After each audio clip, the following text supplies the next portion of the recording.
Welcome to KS English tutor. তো class 11 আমাদের কথা মতন আমরা আজকে ফার্স্ট ক্লাস শুরু করব। আমাদের প্রথম ক্লাস আমরা পোয়েম থেকে শুরু করব। তোমাদের প্রথম চ্যাপ্টার রয়েছে, দেখো, কম্পোজড আপন ওয়েস্টমিনিস্টার ব্রিজ। আচ্ছা দেখো, এই কবিতাটা পড়ার আগে এই প্রথম কোনো কবিতা দেখো, তোমরা দেখছো যে কম্পোজড আপন ওয়েস্টমিনিস্টার ব্রিজ। কম্পোজড মানে কি? কোনো কিছু বানানো, তৈরি করা, লেখা। এখানে কোথায় লেখা হচ্ছে? একটা ওয়েস্টমিনিস্টার ব্রিজে, লন্ডনের ওয়েস্টমিনিস্টার ব্রিজে লেখা হচ্ছে। তাহলে দেখো বিশাল ব্যাপার। কবিরা সাধারণত ঘরে বসে বসে লেখে, কোনো প্রকৃতিতে গিয়ে, এখানে একটা ব্রিজের উপরে যখন যাচ্ছে তখন লিখছে। তো এই কবিতার একটা হিস্ট্রি রয়েছে, খুব সুন্দর। পড়লে দেখবে এই কবিতাটা খুব সুন্দর লাগবে। তো একবার কি হয় যে, আমরা সবাই জানি এই যে আমাদের যে রাইটার উইলিয়াম ওয়ার্ডসওয়ার্থ, তার জীবন খুব একটা সুখময় ছিল না।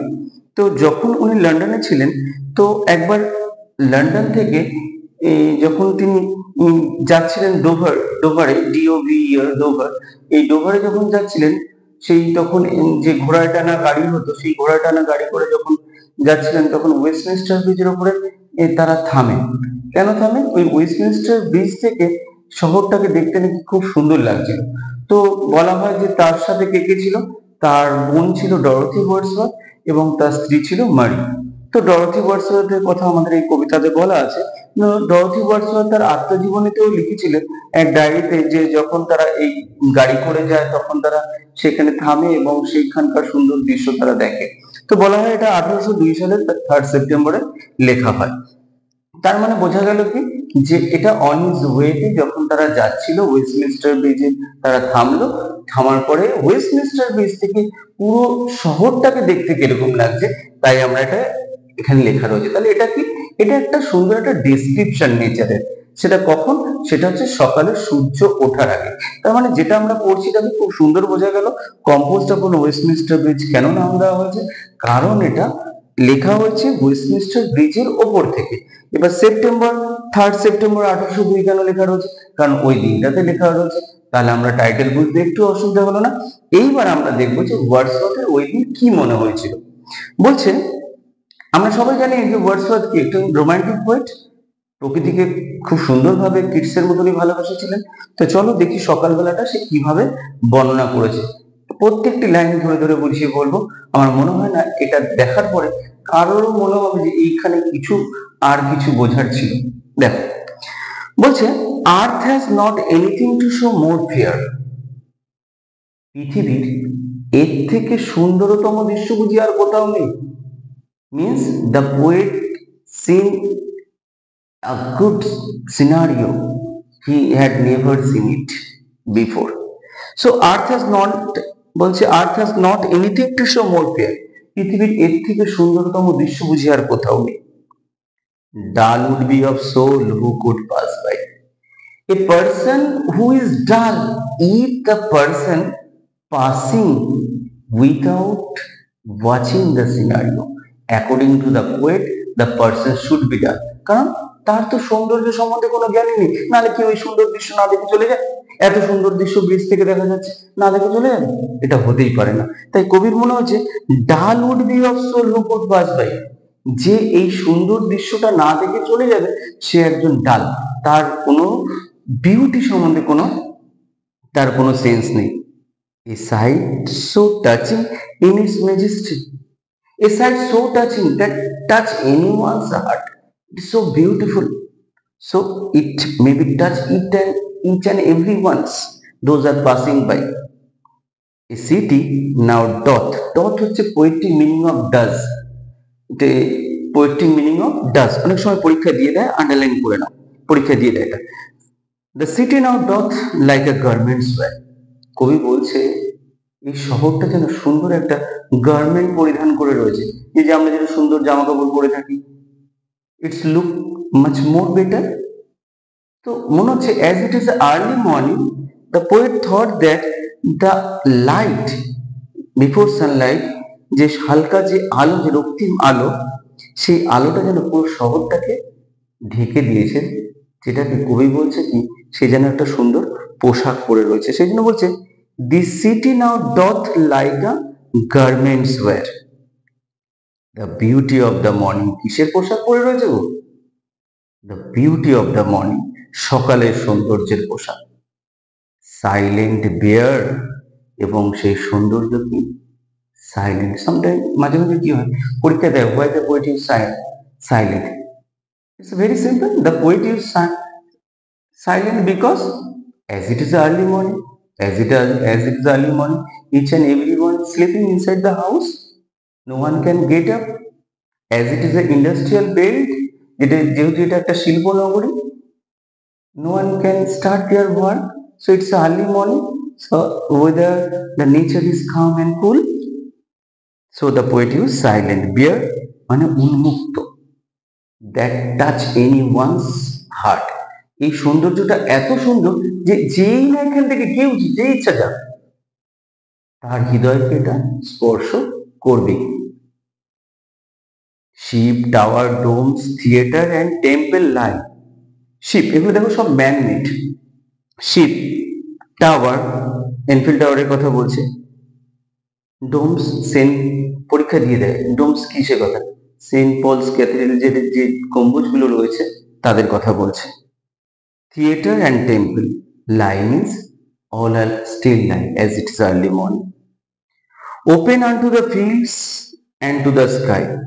বলছে এরা open unto the fields, এটা যেন ঘুমিয়ে রয়েছে, unto the fields, উন্মুক্ত মাঠের মধ্যে। কোথায়? and to the sky, under the sky. All bright and glittering in the smokeless air. বলছে each and every object, এই যে ship, tower, dome, theatre, all bright and glittering in the smokeless air. Why the poet use all bright and glittering in the smokeless air? যেটা আমি একটু আগে বললাম, কি বললাম? as it is a industrial belt. London শিল্পনগরী, চিমনিগুলো থেকে ধোঁয়া বের হয় দিনের বেলা। তো মেবি এটা এখন হয়তো যেই লন্ডনকে দেখছো সেটা সেই 1800 দশকের 1900 দশকের দিকে 1802 লেখা রয়েছে।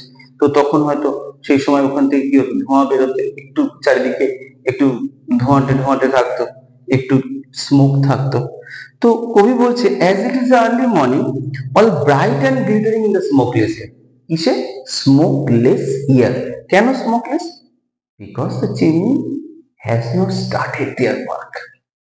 The chimney has not started their work. So each and every object, যেগুলো ম্যানমেড অবজেক্ট রয়েছে, যেগুলো শিপ, টাওয়ার, ডোম, থিয়েটার, এগুলো সমস্ত কিছুকে সুন্দর উজ্জ্বল লাগছে। সেই জন্য কবি বলছে all bright and glittering in the smokeless air. কি সুন্দর না? Never did sun more beautiful steps. সূর্যের এই রূপ আগে আমি কোনোদিন দেখিনি। When the poet standing in front of the bridge, on the beach, when the poet standing on the beach and watched the full city from the beach, the poet thought that, কি ভাবছে? I have never seen that kind of people before, because the poet thought that it was the first time he had seen that kind of beauty. So he was so happy. So never did sun more beautiful step. যে সূর্যের এই সুন্দর রূপ বাবু আমি কিন্তু আগে কোনোদিনও দেখিনি। ইন হিজ ফার্স্ট স্প্লেন্ডার, মানে ফার্স্ট লাইট, যে সূর্যের যে প্রথম যে রূপ, আলো, সেই আলোকে বলা হয় ফার্স্ট স্প্লেন্ডার। এই first splendour valley, rock, hills never felt a calm so deep. এই সূর্যের এই প্রথম আলোতে এই ভ্যালি, উপত্যকা, শিলা, পাহাড়, নেভার স, এই কম আলোতে, এই সুন্দর আলোতে, এগুলোকে আমি আগে কোনোদিনও দেখিনি।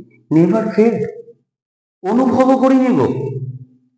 calm slowly, there is no noise, no one rustling, no one talk to each other, there is no noise. So the poet feel the calm and cool. So that's why the poet thought that he had never seen a calm so deep. কি সুন্দর ভাবে বর্ণনা করেছে দেখো। পরে কি বলছে দেখো, the river glided at his own sweet will. আগে বলে দিই, পরীক্ষা দিয়ে দেন, the name of the river, বলো কি রিভার আছে, বলো আমাকে কমেন্ট করে জানিও, আমি বুঝবো আমার ফার্স্ট ভিডিও তোমরা দেখেছো, আমার ভালো লাগবে। the river glided at his own sweet will. এখানে রিভার হচ্ছে তার থেমস, লন্ডনের যে নদী টেমসের কথা বলছে। the river glided at his এর নিচে না আন্ডারলাইন করো, দেখো এটা ম্যাসকুলিন জেন্ডার করেছে। নদ, আমরা ছোটবেলায় পড়েছি না, নদ নদী। তো বলছে the river glided at his own sweet will. দেখো নদীটা যেন কি করছে, নিজের মতন করে বয়ে যাচ্ছে। Why the poet say that? অন্য সময় কি বয় না? হ্যাঁ বয় তো, বয়, অবশ্যই বয়। কিন্তু তখন কি থাকে? শিপ থাকে, বড় বোট থাকে, সামটাইম দ্য গ্লাইডিং, যে নদীর যে বয়ে চলাটা কিন্তু স্টাক বাই দেম। মাঝে মাঝে কি করে, যদি আমরা তাকে একটা জীবন্ত সত্তা ধরে নিই, তার চলার পথে কোনো সময় একটা বোট চলে আসে, তার চলার পথে কোনো বড় শিপ চলে আসে। So he was very upset because there is someone who stuck them always. But as it is early morning, যেহেতু এটা সকালবেলা, কোনো শিপ নেই, কোনো নৌকা নেই, so the river glided at his own sweet will.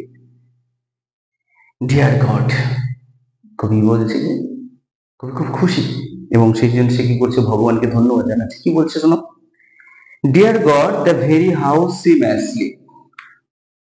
বলছে মনে হচ্ছে এই লন্ডন সিটিতে যারা রয়েছে তারা কি করছে, এখনো ঘুমাচ্ছে।